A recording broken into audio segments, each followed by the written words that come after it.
L'ancienne vidéo que j'ai faite par rapport au risk management, elle était trop longue. Du coup, quand j'étais au montage, je me suis dit que c'était mieux de la couper en deux et de faire deux vidéos. Donc dans l'ancienne vidéo, on a vu la première partie du risk management. Du coup, je vous invite à aller le voir si ce n'est pas déjà fait. Je mettrai un truc juste au-dessus. Et si jamais vous avez déjà vu l'ancienne partie, eh bien aujourd'hui, on va voir la suite. Je tiens à préciser que le risk management, c'est très important en trading et c'est quelque chose à ne surtout pas négliger. Donc c'est pour ça que j'ai fait deux vidéos et que j'ai fait du contenu assez long par rapport à ce sujet. C'est vraiment pour insister sur les bases du risk management. Ah oui, ce que j'ai oublié de préciser, c'est que pendant que j'étais en train de tourner l'ancienne vidéo, j'avais pas prévu le fait que j'allais couper la vidéo en deux parties. Du coup, c'est pour ça que je le mentionne pas du tout dans l'introduction. Bon, j'espère que quand même ces deux vidéos vont vous plaire et si vous voulez que je fasse plus de vidéos de ce type, mettez-le moi en commentaire. Sur ce, on se retrouve juste après l'introduction sur mon ordinateur, c'est parti.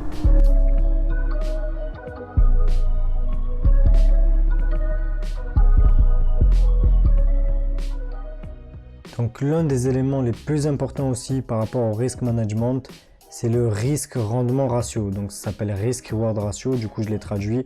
Donc on va le noter comme ça, R, R. Donc notre risque c'est 1 et donc c'est combien est-ce qu'on va pouvoir potentiellement gagner par rapport à notre risque. Donc combien de fois est-ce qu'on peut gagner notre risque. Donc par exemple 4,5. Donc ça veut dire que dans le trade qu'on prend, on a 4,5 fois plus à gagner que ce qu'on a à perdre. Donc en gros, si on risque 1%, eh ben, potentiellement sur ce trade-là, on peut gagner 4,5% si notre scénario il se réalise. Donc comment est-ce qu'on va définir ce risk-reward ratio? Eh ben, en fait, on va mesurer la distance entre notre point d'entrée et notre stop loss. Et en fait, ça va être le nombre de fois qu'on a cette distance-là pour notre take profit. Donc là, par exemple, on a l'impression que c'est 1 pour 3. Donc pour 1 de risque, on peut gagner 3 fois plus. Donc ici, par exemple, si sur cette distance-là, on risque 1% de notre capital, eh ben, ici, on va potentiellement pouvoir gagner 3 fois plus, donc 3%. Donc ensuite, par rapport à ce risk-reward ratio, ce que je vais vous conseiller, et c'est ce que moi je fais dans ma stratégie, c'est que je rentre que sur des trades qui m'offrent une opportunité d'au minimum 1 pour 3 de risk-reward. Ça veut dire que si jamais un trade il m'offre 1 pour 3 ou plus, je vais rentrer dans le trade. Et si le trade il m'offre une opportunité de 1 pour 2 ou de 1 pour 1, ça veut dire qu'au maximum ce que j'ai à gagner si je risque 1%, ben c'est 1%. Au maximum ici si je risque 1%, le maximum que j'ai à gagner c'est 2%. Donc en gros voilà, si un trade il m'offre pas un potentiel de rendement élevé par rapport à mon risque, eh ben, je ne vais pas rentrer dedans. Je veux prendre au minimum 3 fois plus si jamais je gagne que ce que je perds. Et pourquoi est-ce que je rentre que sur des trades de ce type-là? C'est pour optimiser mon espérance de gain. Parce qu'en fait, en trading, ce qu'on va faire quand on trade de la manière dans laquelle je fais, c'est qu'on va gagner de l'argent grâce aux probabilités, en mettant les probabilités de notre côté et en ayant une espérance de gain positive sur chacun des trades qu'on prend. Et en fait, on ne peut pas savoir combien il y a de pourcentage de chance que le prix touche le stop loss, combien il y a de pourcentage de chance que le prix touche le take profit.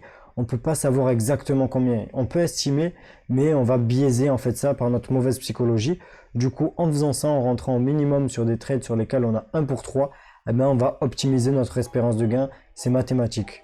Quel que soit le potentiel de stop loss, quel que soit le potentiel de take profit en pourcentage, donc même si on a 70% de chance de toucher le stop loss et je sais pas moi, 30% de chance de toucher le take profit, mais qu'on a un risk-reward ratio de 1 pour 4 par exemple, eh ben, on a une espérance positive, donc ça vaut le coup de rentrer sur le trade. Pourquoi? Parce que potentiellement, si on répète la même opération un grand nombre de fois, eh ben, on va gagner de l'argent au final parce que l'espérance elle est positive. Après, je ne vais pas vous faire des cours de mathématiques, mais voilà. Donc pour résumer les choses, on rentre que sur des trades qui nous offrent un bon potentiel de gain par rapport au potentiel de perte. Donc comment est-ce qu'on voit le potentiel de gain par rapport au potentiel de perte? C'est par rapport au niveau de stop loss, par rapport au niveau de take profit. Et donc c'est en fonction de notre setup.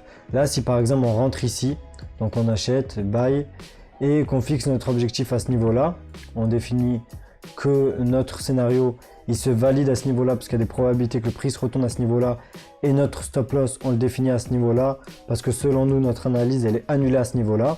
Eh ben, on va pas rentrer sur ce trade. Enfin, personnellement, moi, je vais pas rentrer sur ce trade tout simplement parce que j'ai pas beaucoup à gagner par rapport à ce que j'ai à perdre. J'ai qu'une fois à gagner ce que j'ai à perdre. J'ai la même distance entre le point d'entrée et le stop loss et entre le point d'entrée et le take profit à peu près. Du coup, pour moi, c'est pas quelque chose de rentable. Par contre, faites très attention ne décalez jamais votre stop loss juste pour optimiser votre risk-reward ratio. Parce que du coup, votre stop loss, il sera plus basé sur le niveau sur lequel votre analyse elle va être invalidée, mais il sera basé sur le niveau sur lequel, en fait, vous voulez le fixer juste pour avoir un bon risk-reward. Donc, par exemple, il y a des gens, ce qu'ils vont faire, là, ils vont voir qu'ils ne peuvent pas rentrer sur le trade parce qu'ils n'ont pas un bon risk-reward. Du coup, au lieu de mettre leur stop loss là, ce qu'ils vont faire, c'est qu'ils vont juste ne pas le mettre là et vont le mettre ici pour avoir un bon risk-reward.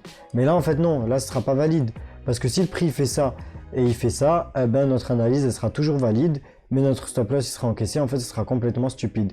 Donc, ne décalez pas vos stop loss juste pour avoir des bons risk-reward. Mettez-les en fonction de votre analyse. Mettez votre take profit en fonction de votre analyse. Et si vous avez un bon risk-reward, alors là, rentrez sur le trade. Là, par exemple, on va faire un petit exemple débile pour vous montrer le genre de trade sur lequel je ne rentrerai pas et ce qu'il ne faut surtout pas faire. Donc imaginons que là, voilà, il y a un rejet de la moyenne mobile, donc là le marché il est fermé, je vais inventer des confirmations qui n'existent pas juste pour vous faire un exemple.